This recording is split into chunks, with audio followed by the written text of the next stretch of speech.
There is a moment that almost everyone experiences but rarely notices clearly, a quiet pause in the middle of scrolling through a phone or walking through a store where something small suddenly feels necessary, almost reasonable, even though there was no prior intention to buy it. And what makes this moment interesting is not the purchase itself, but the shift in perception that happens right before it. A shift that feels so natural that it usually goes completely unexamined. Impulse spending is often treated as a lack of discipline, but in reality, it is more closely tied to how the human brain processes emotion, attention, and fatigue under modern conditions. Because the decision to spend rarely happens in isolation, it happens inside a mental environment already shaped by stress, stimulation, and constant exposure to choice overload. When the brain is tired or emotionally activated, it does not evaluate financial decisions with full analytical depth. Instead, it leans on shortcuts, emotional signals,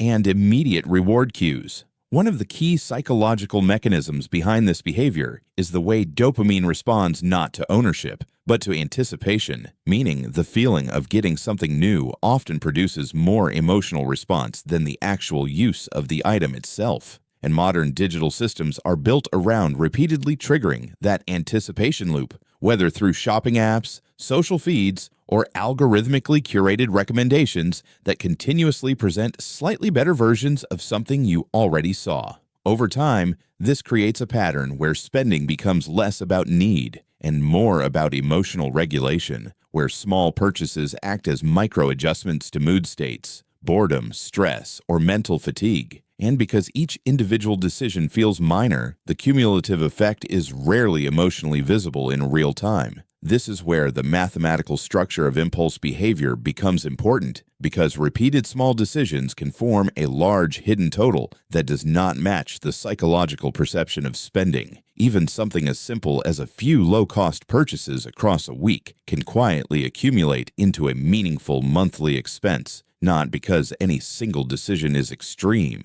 but because the frequency is psychologically disguised by its own repetition. The brain tends to evaluate events individually rather than aggregating them automatically, which means financial awareness often lags behind actual behavior unless deliberate tracking is introduced. This becomes more pronounced in environments where attention is fragmented because attention itself acts like a budgeting system for decision quality. When attention is divided across notifications, tasks, conversations, and media, the brain has fewer resources available for evaluating long-term consequences, so it defaults more often to immediate satisfaction.